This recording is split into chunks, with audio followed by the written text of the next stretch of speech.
శ్రీ సచిదానంద సమర్థ సద్గురు సాయి మహారాజ్కి జై. 42 అధ్యాయంలో నేను నిన్న చెప్పుకున్నాం కదండి, గురుభక్తి ఎంత గొప్పగా ఉందో.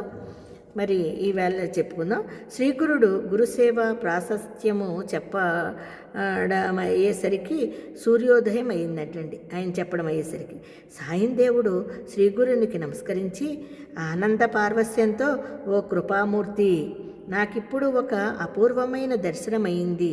మీరు ఈ కథలోని భాగంగా కాశీయాత్ర వివరిస్తుంటే నేను మీతో కలిసి కాశీక్షేత్రం దర్శించినట్లు అనుభవమైనది. అది నిద్రావస్థో లేక స్వప్నమో తెలియడం లేదు. జగద్గురు మీ నిజతత్వము తెలియని మూడులకు విశ్వేశ్వరులైన మీరు మానవులుగా కనిపిస్తున్నారు.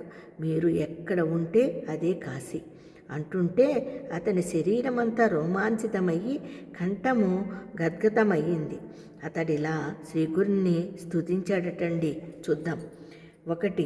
మొదట అద్వయులుగా ఉండి సంకల్పమాత్రాన ఈ బ్రహ్మాండ రూపము ధరించి మరలా దానిని పాలించడానికి అవతరించిన ఓ నృసింహ సరస్వతి, మీ పాదపద్మములకు వందనములు.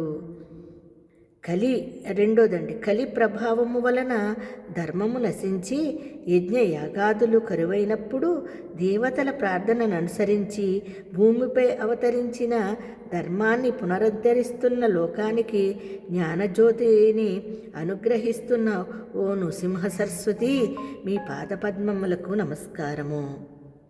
చూడండి. 3. సంసార సాగరములో మునిగియున్న భక్తులకు తరింపజేయడానికి అవతరించి చతుర్థాశ్రమము స్వీకరించి లోకోద్ధరణ చేస్తున్న ఓ నృసింహ సరస్వతి, మీ పాదపద్మములకు నమస్కారము. 4. స్వామి, మీ చరిత్ర చిత్రమైనది. మీ కీర్తి భూమండలమంతా వ్యాపించి మోగవానికి మాట్లాడే శక్తిని అనుగ్రహించారు. గ్రుడ్డివారికి దృష్టి, గుడ్రాలికి సంతానము, ఎండుకట్టెకు ప్రాణము, విధవరాలికి సౌభాగ్యము, భక్తులకు సిరి సంపదలు ప్రసాదించారు. ఓ నృసింహ సరస్వతి స్వామి, మీ పాదపద్మములకు నమస్కారము. 5.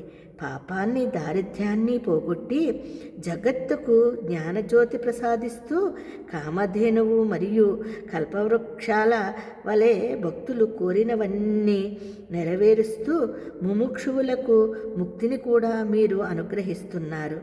వేదాలకు కూడా అతీతమైన స్వరూపం గల ఓ నృసింహ సరస్వతి స్వామి, మీ పాదపద్మములకు నమస్కారము. చూడండి. 6.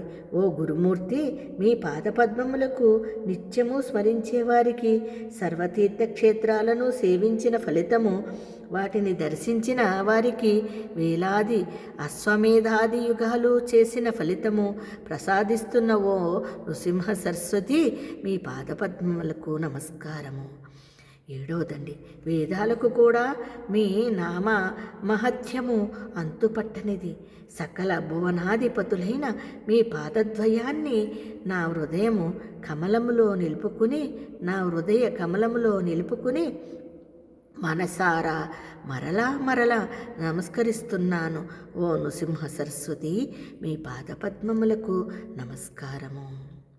శ్రీ సద్గురు, నన్ను రక్షించు. వేదాలకు కూడా అంతుపట్టని మీ పరిశుద్ధమైన చరిత్రను నేనేమి వర్ణించగలను? చూసారా, మీరు ఓంకార స్వరూపులు. పంచభూతాలు, సూర్యచంద్రులు, జీవాత్మ అనే 8 రూపాలలో మీరీ విశ్వరూపము ధరించారు. ఓ నృసింహ సరస్వతి, మీ పాదపద్మములకు నమస్కారము. 8. ఈ కలియుగములో భక్తులను ఉద్ధరించడానికి దండ కమండలాలు దారి అయిన యతీశ్వరుని చూడండి.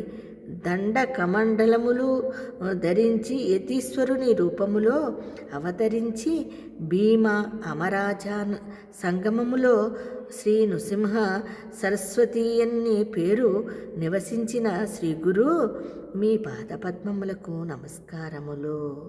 ఈ ప్రపంచములోని భక్తులందరినీ తరింపచేయడానికి యోగులకు దీక్షను అనుగ్రహించడానికి గాన్గాపుర క్షేత్రములో వెలసి 4 పురుషార్థాలు ప్రసాదిస్తున్న ఓ నృసింహ సరస్వతి, మిమ్మల్ని స్తుతించడం వలన నాలోని దోషాలన్నింటినీ జయించి మీ పాదపద్మములకు నమస్కరిస్తున్నాను. 9. శ్రీ గురు స్తోత్రమైన ఈ అష్టకాన్ని నిత్యము పఠించిన వారికి బలము, సంపద, సద్బుద్ధి, వర్చస్సు, పుత్ర పౌత్రాభివృద్ధి, ఆయురారోగ్యాలతో కూడిన ఐహిక సౌఖ్యానికి తోడు అటు తర్వాత ముక్తి కూడా లభించగలదు.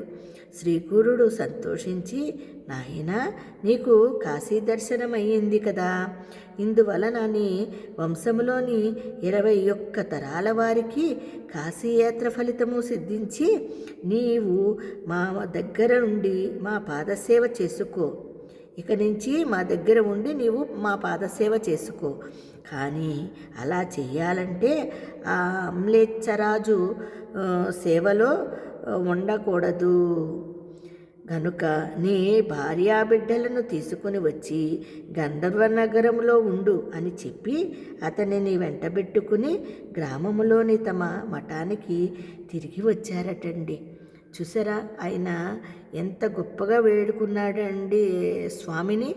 అలా ఉండాలండి భక్తి. 9 రకాలుగా స్వామిని, నృసింహ సరస్వతి స్వామిని ఎంత సాష్ట ప్రణామ నమస్కారాలతో, ఆయన హృదయపూర్వకమైన భక్తి శ్రద్ధలతో చక్కగా ఆయన నమస్కరించుకున్నాండి. ఆ స్వామి ఆశీర్వాదాన్ని పొందాడండి. మరి జై గురుదత్త, శ్రీ గురుదత్త.